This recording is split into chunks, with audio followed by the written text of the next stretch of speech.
വീണുപോയ നമ്മൾ അവളുടെ മുമ്പിൽ അടിയറവ് പറയുന്ന പോലെ ആയിപ്പോവും. അത് പാടില്ല. എന്റെ അമ്മ ഒരിടത്തും തോൽക്കാൻ പാടില്ല. തോൽക്കാൻ ഞാൻ സമ്മതിക്കില്ല. അമ്മ, ഇപ്പൊ നമ്മൾ തമ്മിൽ കലഹിക്കല്ല വേണ്ടേ. ഒന്നിച്ചു നിന്നിട്ട് ഇപ്പൊ അവള് പൊലമ്പിട്ട് പോയതുപോലെ നാളെ സംഭവിക്കാതിരിക്കാൻ ശ്രമിക്കാൻ വേണ്ടേ. ഭാമേ, ആടുകളെ തമ്മിലെടുപ്പിച്ച് ചോര കുടിക്കാൻ ശ്രമിച്ച ചെന്നാട് കഥ മാത്രം നീ ഓർത്താൽ മതി.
എന്ത് കോലാ മോളെ ഇത്? നീ അവിടെ കളക്ടർ പണിക്ക് തന്നെ പോവാണോ? അമ്മ എന്തറിഞ്ഞിട്ടാ അമ്മ ഈ പറയുന്നത്? എൻ്റെ കീഴിലെ ഓരോ സെക്ഷനിലെ സ്റ്റാഫിനും അവരവരുടെ പണി മാത്രം എടുത്താൽ മതി. എനിക്ക് ഇവരുടെ എല്ലാവരുടെയും പണി മൊത്തമായിട്ട് എടുക്കണം. ഇപ്പൊ ജോലി എന്ന് പറയുന്നത് ഒരു ചടങ്ങാ. കിട്ടുന്നത് വരെ ഭയങ്കര ആത്മാർത്ഥതയായിരിക്കും. കിട്ടിക്കഴിയുമ്പോൾ പിന്നെ എല്ലാം മറക്കും. എന്തെങ്കിലും ഒന്ന് പറയാൻ പറ്റുമോ? എല്ലാവർക്കും 100 യൂണിയനാ. നീ ആയിട്ടൊന്നും പറയും പിടിക്കൊന്നും വേണ്ട. ചെയ്യുന്ന പോലെയൊക്കെ ചെയ്യട്ടെ. നീയും അങ്ങനെയൊക്കെ തന്നെ ചെയ്താൽ മതി. അത് പറ്റില്ലമ്മേ. കാര്യങ്ങൾ നേരാൻ വേണ്ട നടന്നില്ലെങ്കിൽ ചോദ്യം വരുന്നതും സമാധാനം പറയേണ്ടതും ഞാന്. അമ്മ ഒരു ചായ എടുക്ക്. അത് കുടിച്ചിട്ട് ഇനി എന്തോ ഉള്ളൂ.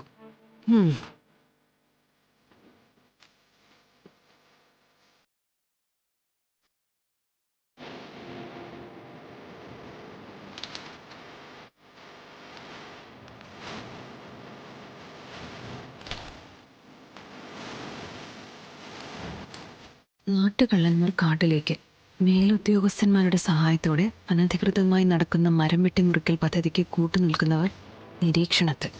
പലരും പകൽ വെളിച്ചത്തിൽ കുടുങ്ങുമെന്ന് ഇന്റലിജൻസ് റിപ്പോർട്ട്. മന്ത്രി പറഞ്ഞത് വെറുതെ അല്ല. മാധ്യമങ്ങൾ ശക്തമായ രംഗത്തുണ്ട്.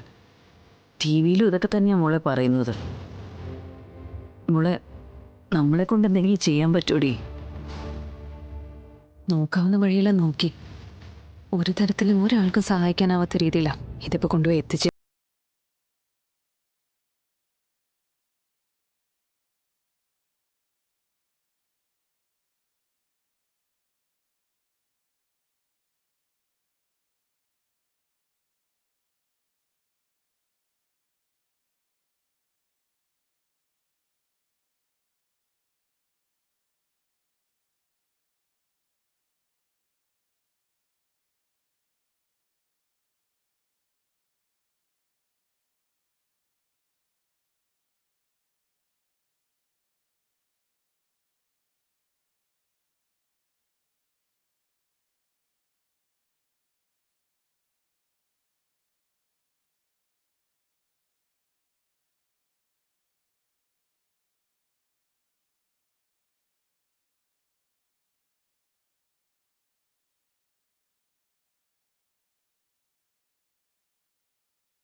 Excuse me sir. വരൂ വരൂ. നമസ്കാരം സർ. നമസ്കാരം. ശാലിനി ഇരിക്കണം.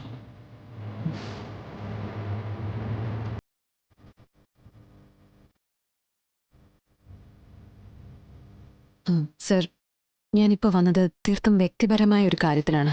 ശാലിനി പറഞ്ഞോളൂ. സാറിന് അറിയാവുന്നതാണ്, സർക്കാരിന്റെ അറിവോടെ നടന്ന ആ മരമുറി കേസിൽ എൻ്റെ ഭർത്താവിൻ്റെ കുടുംബം ചതിക്കപ്പെട്ടതാണ്. എൻ്റെ ഹസ്ബൻഡിൻ്റെ അമ്മയായ സത്യഭാമയും അച്ഛനായ രാഘവൻ നായരെയും മനഃപൂർവ്വം പഴയൊരു വൈരാഗ്യത്തിന്റെ പേരിൽ കുടുക്കിയതാണ്. അവരുടെ വീടും പറമ്പും ഒക്കെ ഇപ്പോ കൈവിട്ടു പോകുന്ന ഒരവസ്ഥയിലാണ്. കാര്യങ്ങളെല്ലാം എനിക്കറിയാവുന്നതാണ്. പല മന്ത്രിമാരുടെ ഇൻവോൾവ്മെന്റും ആ കേസിലുണ്ട്. പിന്നെ ഈ പറയുന്ന സത്യഭാമയോട് വൈരാഗ്യമുള്ള പലരും ഈ കേസ് അവർക്കെതിരെയാക്കി വഴിതിരിച്ചു വിടാനുള്ള ശ്രമവും നടത്തിയിട്ടുണ്ട്. പക്ഷേ ചാനലുകൾ അതൊന്നും പറയുന്നില്ലല്ലോ. സർക്കാർ കൊടുത്ത ലൈസൻസ് വെച്ച് ആദിവാസികളുടെ ഭൂമി കയ്യേറി, വിലപിടിപ്പുള്ള വനസമ്പത്ത് കയ്യേറി, അതാണ് ഇപ്പോൾ വന്നിരിക്കുന്ന കേസ്. അതൊരു ചെറിയ കേസല്ല. ആദിവാസികളെ തൊട്ടാലുള്ള കഥ അറിയാമല്ലോ. അപ്പോൾ പിന്നെ അവരുടെ ഭൂമി കയ്യേറിയെന്ന് പറഞ്ഞാൽ മീഡിയക്കാർ വെറുതെ ഇരിക്കൂ? പത്രക്കാർ വെറുതെ ഇരിക്കൂ? കാണാറില്ലേ ചാനലുകാരുടെ അന്തിച്ചർച്ചകളൊക്കെ? വാർത്തകൾക്ക് വേണ്ടി ആർത്തിയോടെ കാത്തിരിക്കുന്നവർക്ക് കുറച്ച് ദിവസത്തേക്ക് കഞ്ഞി കുടിക്കാൻ ഇത് മതി. ഭാഗ്യത്തിന് ഒന്നിലും ഇതുവരെ കളക്ടർ ശാലിനി വിഷ്ണുവിന്റെ പേര് പരാമർശിക്കാത്തത് റവന്യൂ മന്ത്രിയായ എന്റെ ഭാഗ്യം. ഇല്ലെങ്കിൽ എനിക്കിവിടെ ഇരിക്കാൻ പറ്റൂ? അതൊക്കെ അവിടെ നിൽക്കട്ടെ. ഇപ്പോ എന്നെ കാണാൻ വന്നതിന്റെ കാര്യം? സർ, ഇതൊക്കെ പറയാൻ വേണ്ടി തന്നെയാണ് ഞാൻ വന്നത്. സാറ് വിചാരിച്ച അടയ്ക്കാനുള്ളൊരു സാവകാശമോ അല്ലെങ്കിൽ ഒരു സ്റ്റേ ഓർഡറോ വാങ്ങിത്തരാൻ സാധിക്കില്ലേ? അതുണ്ടെങ്കിൽ അവർക്ക് വലിയൊരു സഹായമായിരിക്കും. സോറി ശാലിനി, ഞാൻ ആ കേസിന്റെ വഴിക്കേ വരില്ല. അത്രയ്ക്കും മീഡിയ അറിഞ്ഞ് ചളമാക്കി വെച്ചിരിക്കുന്നൊരു വിഷയമാണ്. ഞാനെന്നല്ല, ശാലിനിയും അതിലിടപെടാൻ ഞാൻ അനുവദിക്കില്ല. അത്രയ്ക്കും സെൻസേഷണലായി കഴിഞ്ഞൊരു പ്രശ്നമാണത്. ഒന്ന് ഓർക്കണം, നിങ്ങളൊരു കളക്ടറാ. ഒരു കാരണവശാലും ഇതിലിടപെടാൻ പാടില്ല. എൻ്റെ അടുത്ത് വന്നതുപോലെ മറ്റൊരാളുടെ അടുത്തും ഈ ഒരു കാര്യത്തിനു വേണ്ടി നിങ്ങൾ സംസാരിക്കാനേ പാടില്ല. കുടുംബ ബന്ധങ്ങൾ, അതായത് മരുമകളും അമ്മായിയമ്മയും ഭർത്താവും, അതൊക്കെ രണ്ടാമത്തെ കാര്യം. നിങ്ങൾ ഒഫീഷ്യലായി യാതൊരു കാരണവശാലും അവരുടെ കാര്യത്തിൽ ഇടപെടാനേ പാടില്ല. നിങ്ങൾക്ക് പറ്റുമെങ്കിൽ പണം കൊടുത്ത് സഹായിക്കാൻ ശ്രമിക്കാം. അല്ലാതെ ഇതുപോലെ സഹായം അഭ്യർത്ഥിച്ച് ഒരാളെയും കാണാൻ പോകരുത്. സർ, എനിക്കിതിന്റെ ദോഷവശങ്ങൾ അറിയാഞ്ഞിട്ടല്ല. പക്ഷെ ഇങ്ങനെ ഒരു പ്രശ്നം എൻ്റെ ഹസ്ബൻഡിന്റെ കുടുംബത്തിന് വരുമ്പോൾ ഈ ഒരു സ്ഥാനത്തിരിക്കുന്ന എനിക്ക് എന്തെങ്കിലും ചെയ്യാൻ പറ്റുമായിരുന്നു എന്ന് പിന്നീട് തോന്നരുതല്ലോ.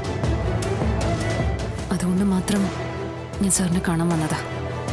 ഈ ഒരു സ്ഥാനത്തായതുകൊണ്ടാ ശാലിനി ഇതിൽ ഇടപെടാൻ പാടില്ലെന്ന് ഞാൻ കർശനമായി പറഞ്ഞത്. പിന്നെ ഞാൻ എൻ്റെ നിലപാട് പറഞ്ഞതേ ഉള്ളൂ. ശാലിനിക്കത് മുഖവിലേക്ക് എടുക്കണമെങ്കിൽ എടുക്കാം. ഒന്ന് ഞാൻ പറയാം, ഗവൺമെന്റിന്റെ മന്ത്രിസഭയുടെ മുഖച്ഛായ നഷ്ടപ്പെടാതിരിക്കണമെങ്കിൽ ഇതിന് ഉത്തരവാദിയായവർ ശിക്ഷിക്കപ്പെടുക തന്നെ വേണം. അതിനുവേണ്ടി ഈ മന്ത്രിസഭ എന്തും ചെയ്യും, എന്തും.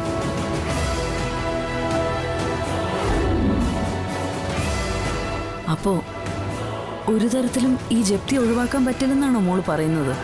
ഇല്ലമ്മേ, ഒരു പഴുതുമില്ല. അവര് ശക്തമായ രീതിയിൽ വല മുറുക്കിയിരിക്കുക. അതിൽ നിന്ന് ഒരു കണ്ണി പോലും അകന്നു പോവാതെ അവർ നോക്കുന്നുമുണ്ട്. ശത്രു നിസ്സാരക്കാരനല്ല. അവന്റെ എല്ലാ സ്വാധീനവും ഉപയോഗിച്ചിട്ട് അവൻ ഈ കരുക്കൾ നീക്കിയിരിക്കുന്നത്. ഈ നാണക്കേട് സത്യാമ്മയ്ക്ക് താങ്ങാൻ പറ്റുമോ മോളെ? ഏത് രീതിയിൽ കഴിഞ്ഞിരുന്ന ആളാ. രാഘവേട്ടന്റെ കാര്യം ഓർക്കുമ്പോഴാ അതിലും സങ്കടം. ഈ സുഖമില്ലാത്ത അവസ്ഥയിൽ ഒരു വീട് മാറി ആ വീടുമായി യോജിച്ചു പോകാനൊക്കെ പറ്റുമോ? പോകാതെ മാർഗമില്ലല്ലോ അമ്മ. എന്നെ എത്ര വലിയവനും തിരിച്ചടി തന്നെയാണെന്ന് മനസ്സിലാക്കാനുള്ള അവസരം അത് തന്നെയായത്. എത്ര തവണ നമ്മളെ ആ വീട്ടിൽ നിന്ന് സത്യം ആട്ടിപ്പായിച്ചിട്ടുണ്ടമ്മേ.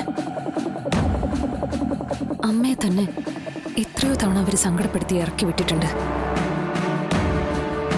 ദൈവം എന്ന് പറയുന്ന ആള് ഇതെല്ലാം കണ്ട് മുകളിൽ ഇരിക്കുകയല്ലേ. കുറെ കാണുമ്പോ തിരിച്ചൊന്ന് ഇറക്കി വിടണമെന്ന് പുള്ളിക്കാരനും തോന്നിയിട്ടുണ്ടാവും. ആട്ടി ഇറക്കപ്പെടുന്നതിന്റെ ഒരു സ്ഥലത്ത് നിന്നും ഒഴിവാക്കി വിടുന്നതിന്റെ വേദന സത്യമേ ഒന്ന് മനസ്സിലാക്കട്ടെ എന്ന് കരുതിയിട്ടുണ്ടോ? എന്തായാലും നമ്മളായിട്ട് ചെയ്യാനുള്ളതെല്ലാം ചെയ്തു. ഇനിയും വരുന്നത് അങ്ങോട്ട് അനുഭവിക്കാം, അല്ലാതെ യാതൊരു വഴിയും കാണുന്നില്ല. ആ മോളെ, ഞാൻ നിന്നോട് പറയാതെ ഒരു കാര്യം ചെയ്തു. ഞാൻ അവിടെ പോയിട്ടുണ്ടായിരുന്നു. എവിടെ? സത്യാമ്മയുടെ വീട്ടില്. എൻ്റെ കയ്യിൽ നമ്മുടെ ഈ വീടിന്റെ ആധാരവും ഉണ്ടായിരുന്നു. എന്റെ അമ്മേ, സത്യാമ്മ ഇത് സ്വീകരിക്കുന്ന അമ്മയ്ക്ക് തോന്നുന്നുണ്ടോ? അതോ അമ്മയുടെ കയ്യിൽ നിന്ന്? ഒരിക്കലും വാങ്ങിക്കില്ല. ഞാൻ ഇതറിഞ്ഞിരുന്നെങ്കിൽ അമ്മയെ നാണം കെടാനായിട്ട് അങ്ങോട്ട് പറഞ്ഞു വിടില്ലായിരുന്നു. ഇതിൽ നാണക്കേടിന്റെ കാര്യമൊന്നും ഇല്ലല്ലോ. നമ്മളൊരു സഹായം വെച്ച് നീട്ടി, അത് നമ്മുടെ മര്യാദ. പക്ഷെ അമ്മ കാണിച്ച മര്യാദയ്ക്ക് അവര് തിരിച്ചു മര്യാദ കാണിച്ചോ? ഇല്ലല്ലോ, കാണിക്കില്ല. മാത്രമല്ല നല്ല ചീത്തയും പറഞ്ഞു കാണുമല്ലോ. ഏയ്, കുറച്ച് ചൂടായിട്ട് സംസാരിച്ചു. അത് പിന്നെ അവരുടെ സ്വഭാവത്തിന്റെ ഒരു ഭാഗമാണല്ലോ. ഈ സ്വഭാവം തന്നെയാമ്മേ കുടുംബം തകർത്തത്. എനിക്കിപ്പോ ഒരു പേടിയുള്ളൂ. ഇത്രയും കടുംപിടുത്തം പിടിക്കുന്ന സ്ത്രീ വിഷ്ണു നീയും മോളും കൂടി ഒന്നിച്ചു എന്ന് കേൾക്കുമ്പോ എന്ത് ഭൂകമ്പമായിരിക്കും ഉണ്ടാക്കുന്നതെന്നാ. മോളെ, അവര് അടങ്ങിയിരിക്കുവോ? സ്വന്തം കുടുംബം കാൽച്ചുവട്ടിന്ന് ഒലിച്ചു പോകാൻ നിൽക്കുന്ന ഈ ഒരു അവസ്ഥയിലും ഇത്രയും തൻ്റെ ഇടത്തോടെ അവർക്ക് നിൽക്കാൻ സാധിക്കുന്നുണ്ടെങ്കിൽ അവരേത് പ്രതിസന്ധിയും നീന്തി കയറാൻ ഒരുങ്ങി തന്നെ നിൽക്കുക. എത്ര ശത്രുക്കൾ അവർക്കെതിരെ വന്നാലും അവർ പതറില്ലമ്മേ. അതാണ് സത്യാമ്മ. ഈ ഒരു ചങ്കുറ്റം കൊണ്ട് മാത്രം ഈ ഒരു അവസ്ഥയിലും ആത്മഹത്യയെക്കുറിച്ച് ചിന്തിക്കാതെ ജീവിച്ച് മുന്നേറി പോകുന്നതും. നമ്മളൊക്കെയാണെങ്കിൽ തകർന്നു പോവും, ഒന്നുമല്ലെങ്കിൽ കുഴഞ്ഞെങ്കിലും വീഴും. ഇപ്പൊ തന്നെ ഈ ഓട്ടം മുഴുവൻ ഓടിയപ്പോ എന്റെ പകുതി ജീവൻ പോയ പോലെയാ. ഈ വേഷമൊക്കെ ഒന്ന് മാറട്ടെ, ഒന്ന് കുളിക്കണം, എന്നാലേ ഈ ക്ഷീണമൊക്കെ ഒന്ന് മാറൂ.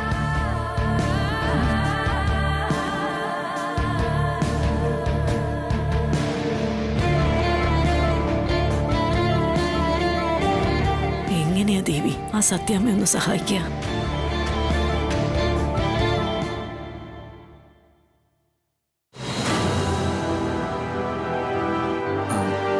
അതെ, ആ എനിക്ക് സതീശൻ സാറിനൊന്ന് കാണണമായിരുന്നു.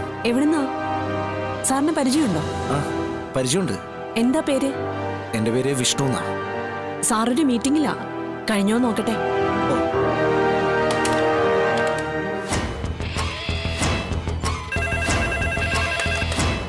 ഹലോ സാർ, ഒരു വിഷ്ണു എന്ന് പറഞ്ഞ ആൾ കാണാൻ വന്നിട്ടുണ്ട്. സാറിന്റെ പരിചയമുണ്ടെന്നാ പറയുന്നത്.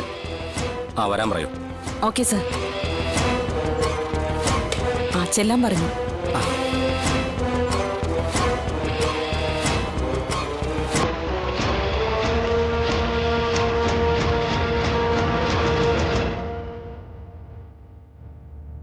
ആ, വരൂ.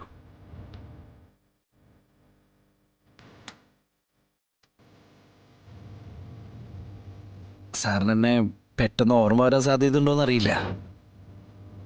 സത്യഭാമയുടെ മകനാ വിഷ്ണു. അയ്യോ, പരിചയപ്പെടുത്തേണ്ട ആവശ്യമില്ല. എനിക്കറിയാലോ. വിഷ്ണുവിനെ എനിക്കെങ്ങനെ മറക്കാൻ പറ്റുമോ? അല്ല, എന്താ വിഷ്ണു ഈ വഴിക്ക്? അത് ഞാൻ... ആ, വിഷ്ണു ഇരിക്ക്.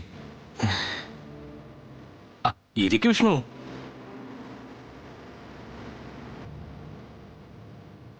കുടിക്കാൻ എന്താ വേണ്ടത്? കാപ്പിയോ ചായയോ? അല്ലെങ്കിൽ കൂൾ ഡ്രിങ്ക്സ് വല്ലതും എടുക്കട്ടെ? ഏയ്, ഒന്നും വേണ്ട, ഞാനിപ്പോൾ കഴിച്ചുള്ളൂ. Okay okay.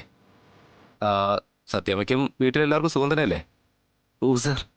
അയ്യോ, സാറെന്ന് വിളിക്കണ്ട, സതീഷ് അങ്ങനെ വിളിച്ചാൽ മതി. ബിസിനസ്സിൽ എനിക്കൊരു ക്രൈസിസ് വന്നപ്പോൾ എന്നെ ഏറ്റവും അധികം സഹായിച്ച 2 വ്യക്തികളാണ് സത്യാമ്മയും വിഷ്ണുവും.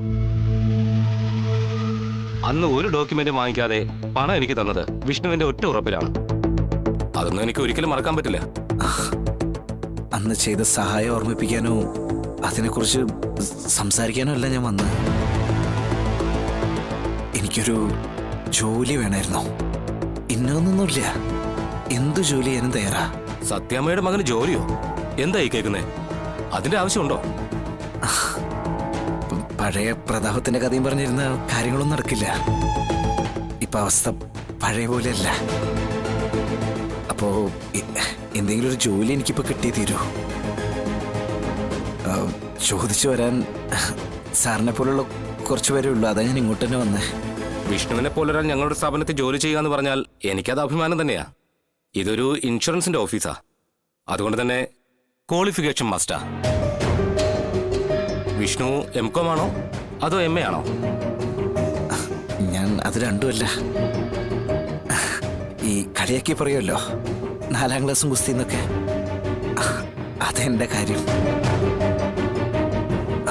അതുകൊണ്ടാ മറ്റെവിടേക്കും പോകാതെ ഇവിടേക്ക് തന്നെ വന്ന് നോക്കിയതേ. അത് കുഴപ്പമാണല്ലോ വിഷ്ണു. ഇവിടെ ചായ വാങ്ങിക്കാൻ നിൽക്കുന്ന ഓഫീസ് ബോയ് വരെ BA കാരനാ. അല്ല, ഇൻഷുറൻസിന്റെ ഓഫീസല്ലേ, അപ്പോൾ ആൾക്കാരെ ക്യാൻവാസ് ചെയ്താൽ പോരെ? ഞാൻ എൻ്റെ ഫ്രണ്ട്സിനെയൊക്കെ പറഞ്ഞിട്ട് ഇതിലേക്ക് കൊണ്ടുവരാം.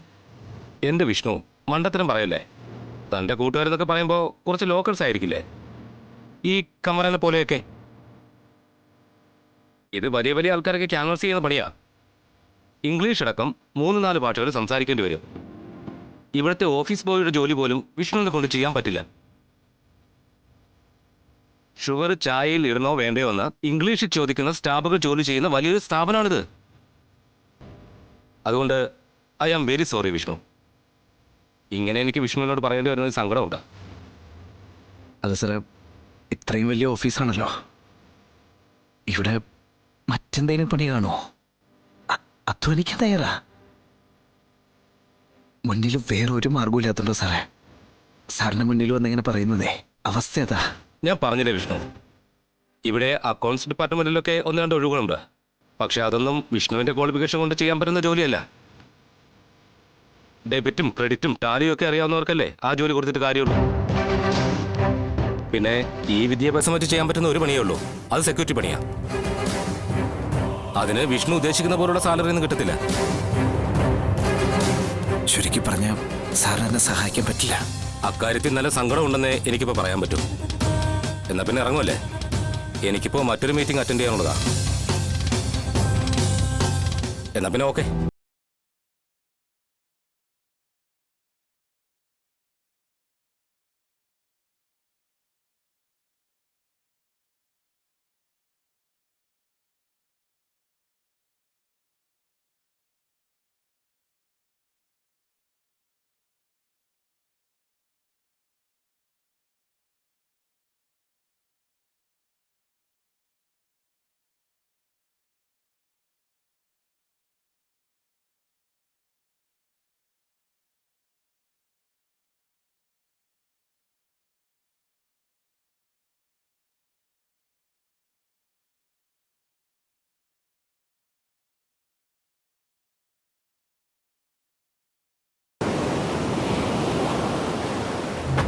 എന്തായി? സതീഷ് സാറ് ജോലി തന്നില്ലേ? അത് പോട്ടെ, നമുക്ക് വേറെ എന്തെങ്കിലും നോക്കാം. അതെന്ത് പറയാ, നമ്മളെ സഹായിച്ചിട്ടുള്ള ആളല്ലേ? എടാ, നമ്മൾ സഹായിച്ചിട്ടുണ്ടെന്ന് വെച്ചിട്ട് അവർക്ക് അങ്ങനെ ജോലി തരാൻ പറ്റുമോ? എടാ, അവർക്ക് അവരുടെ ജോലി തീർക്കാൻ കഴിവുള്ളവരല്ലേ അവരെടുക്കുള്ളൂ. ചുമ്മാ തമാശ പറയാതെ ആശാനെ. ഏത് ഹോട്ടലിൽ പോയാൽ ചെലവ് ചെയ്യുന്നെന്ന് മാത്രം പറഞ്ഞാൽ മതി, നമുക്ക് അങ്ങോട്ട് പോവാം. ഇല്ലേ വേണ്ട, നമുക്ക് വല്ല ബാറിലേക്ക് പോവാം. ജോലി കിട്ടിയതിന്റെ വകയിൽ ചേട്ടൻ വീശാവും. എടാ, ഞാൻ സീരിയസ് ആയിട്ട് തന്നെ പറഞ്ഞതാ. സതീഷ് സാറിന് എന്നെ സഹായിക്കാൻ പറ്റില്ല. എനിക്ക് പറ്റിയ ജോലിയൊന്നും അവിടെ ഇല്ലെന്നാ പറയണേ. എന്നാ പിന്നെ അത് ചോദിച്ചിട്ട് തന്നെ കാര്യം. ഒരു ഗതിയും പരഗതിയും ഇല്ലാതിരുന്ന കാലത്ത് ഏതോ ബാങ്കിലെ കുടിശ്ശിക തീർക്കാൻ വേണ്ടി ആശാന്റെ കാല് പിടിക്കുന്ന പോലെയാ അന്ന് വന്ന് പണം ആവശ്യപ്പെട്ടത്. പലിശ പോലും വാങ്ങാതെയാ അന്ന് ആശാൻ ഇയാൾക്ക് പണം കൊടുത്തത്. ആ നന്ദി അയാൾക്ക് ഇപ്പൊ കാണിക്കാൻ പറ്റുന്നില്ലെങ്കിൽ അയാളുടെ മുഖത്ത് നോക്കി 2 പറഞ്ഞിട്ടേ ഇപ്പൊ കാര്യമുള്ളൂ. ഇങ്ങോട്ട് വാ. എടാ, തെറ്റ് നമ്മുടെ ഭാഗത്ത് തന്നെയാ. എന്ത് തെറ്റ്? നമ്മൾ ജോലി ചോദിച്ചു പോയതോ? എടാ, അതല്ലടാ. എടാ, അവിടെ ചായ മേടിക്കാൻ നിൽക്കുന്ന ഓഫീസ് പോയി MA BA ഒക്കെ പഠിച്ചവനാ. ആ സ്ഥാനത്തേക്ക് അക്കൗണ്ട്സിലേക്ക് 4ാം ക്ലാസ് കുസ്തിയുള്ള ഞാൻ പോയി ചെല്ലണേ. പിന്നെ പുള്ളി കളിയൊക്കെ ഇരിക്കൂ. ആശാനെ കളിയാക്കിയെന്നോ? ആശാൻ എന്നാ ഞാൻ 2 പൊട്ടിക്കോ അവനെ.